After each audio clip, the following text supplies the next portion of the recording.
The NFC East could correctly be described this year as the NFC Beast. Two teams coming off of an NFC Championship game against one another, and two blue blood franchises looking to get back on track.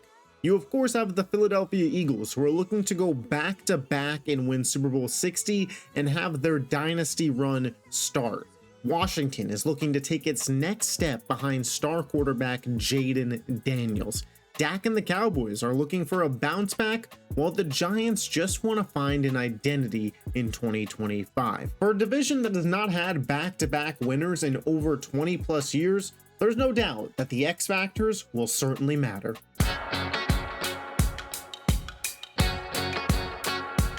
The Philadelphia Eagles are coming off of a fantastic season in which they won the Super Bowl, and they have still a loaded roster. Hurts, Saquon, AJ, Smitty, Goddard, a fantastic offensive line, Jalen Carter, Quinyon Mitchell, Cooper DeJean.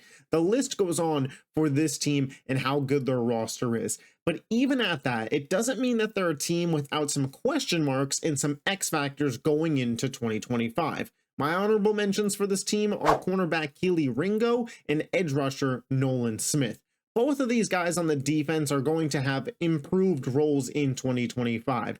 Kelee Ringo looks to be the starting outside cornerback opposite of Quinyon Mitchell, and with Darius Slay and Isaiah Rodgers gone, this guy's going to have to produce. And then you have Nolan Smith, an edge rusher who's certainly going to have more opportunities with a defensive line that's kind of depleted. Josh Sweat gone, Milton Williams gone, Brandon Graham retired. There are opportunities for Nolan Smith.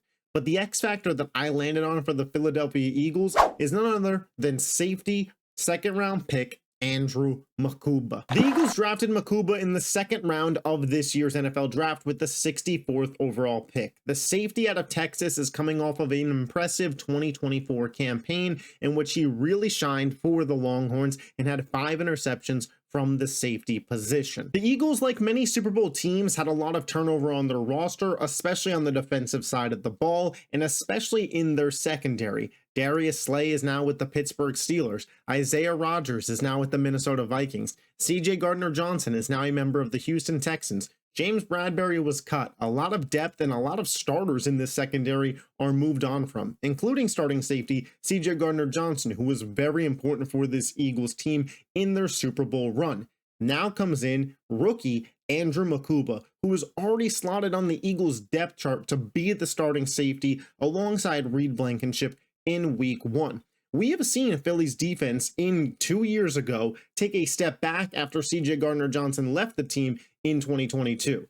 2022 with CJ, they make the Super Bowl. 2023 without CJ, they have a disaster playoff loss. 2024 with CJ Gardner-Johnson, they win the Super Bowl. I'm not saying that CJ is the reason that they win the Super Bowl, but I am saying that he clearly has made a difference in their defense and in their secondary especially, and that's a hole that Mukuba is going to have to come in and fill right away. The good news for Eagles fans is he plays a lot like CJ Gardner-Johnson. He is running across the field at a high level. He was really good at reading the quarterback, making plays. That's where he got those 5 interceptions from the safety position. It's just a matter of, can he be a hit in year 1? Because for Philly's sake, he needs to be. This isn't a roster that's ready to play around and develop guys. This is a roster that's ready to win now. Is Andrew Mukuba? Washington is coming off of a season that I don't even think Commanders fans themselves were expecting. I mean, seriously, a turnaround from the number 2 overall pick in the draft to a spot in the NFC Championship game. Even if you were a very optimistic Commanders fan, my guess is you at best thought that this was a wild card team, but they found themselves in the NFC Conference Championship game. The question is, who and what can they do to make sure that they get back? My honorable mentions for X factors for this team are offensive tackle Josh Connerly that the team just drafted and cornerback Mike Sanderstill. Connerly obviously is going to be playing right tackle opposite Laremy Tunsil, and this Commanders team made a real effort to invest in the offensive line this offseason to protect Jaden Daniels.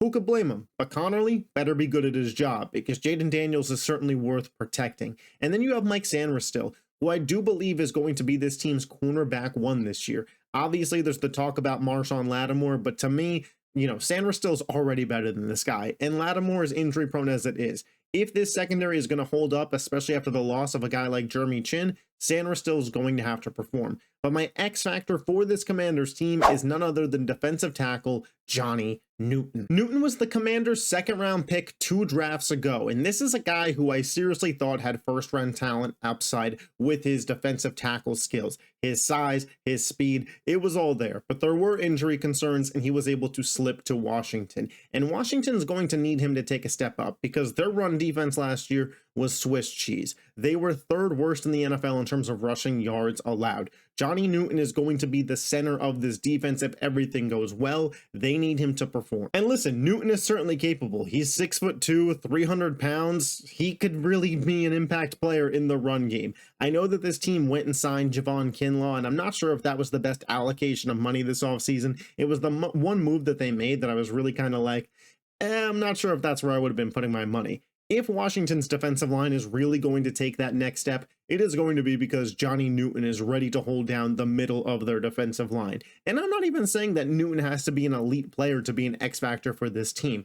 They were bottom of the barrel in run defense. If he could just elevate them into the top 20, top 15 in that category with how efficient Jaden Daniels in this offense is and how much clock that they can control, I think that would be serviceable enough. I mean, hell, we saw what they did last year with a bottom 3 rush defense. They got to an NFC Championship game. If they could just get to middle of the pack defensively, hey, you got a shot with a quarterback like Jaden Daniels and with offensive pieces like Terry McLaurin, Brian Robinson, Zach Ertz, and Deebo Samuel, who are vets but can contribute for sure. Johnny Newton, though, you gotta hold down your role, you gotta be the team's lead defensive tackle, and you gotta help your team really be something against the run this year, because you almost made it too easy last year for teams to just say, we're gonna load up and we're gonna run the ball against you. It's how a lot of the teams that beat the Commanders beat the Commanders.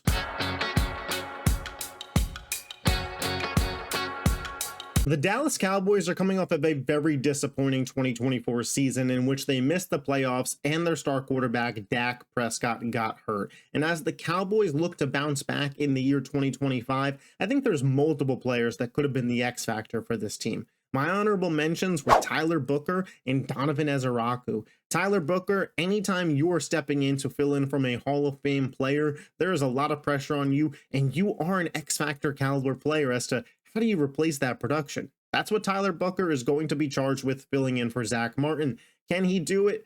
Maybe. He's a blue blood out of Alabama with great size. We shall see. Donovan Ezeraku as well. Who is he replacing? DeMarcus Lawrence. I actually loved the value the Cowboys got Ezeraku at as an Eagles fan. Made me sick to my stomach. I thought he was a top 3 edge rusher in this draft class, so I do think he has really strong potential, and he's really solid against the run game. But my X factor could be none other than wide receiver George Pickens. And I'm not going to lie, I did consider making my X factor one of the running backs, whether that was Javonte Williams or Jadon Blue, because those are the 2 guys that I think will really be competing for the starting role. But I landed on Pickens because I figure no matter who the starting running back is, this Cowboys offense is going to be pass-centric. And if they are going to once again enter the top 10 offenses in the NFL conversation, George Pickens is going to have a very solid year for them opposite CeeDee Lamb. When it comes to George Pickens, he may be one of the more underrated wide receivers in the NFL from a pure talent perspective. This guy has produced even with questionable quarterback play. Kenny Pickett, Mason Rudolph, Duck Hodges, you get the point.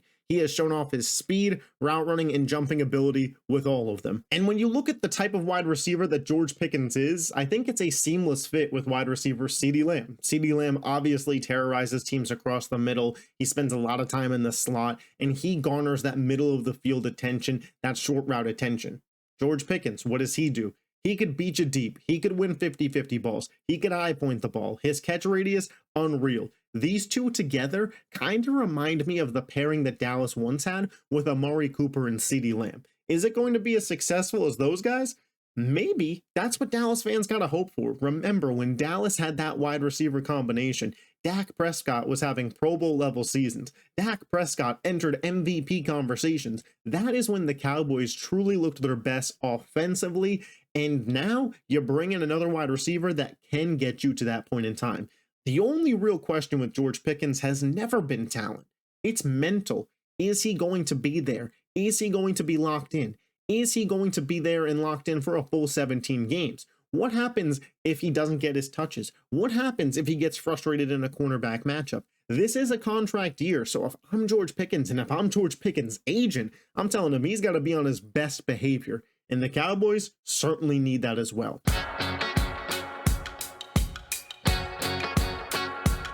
And then we have the New York Giants. So here's two things I know about this team going into 2025. They're going to have a defensive line that absolutely terrorizes you, and Malik Neighbors is a superstar in the making.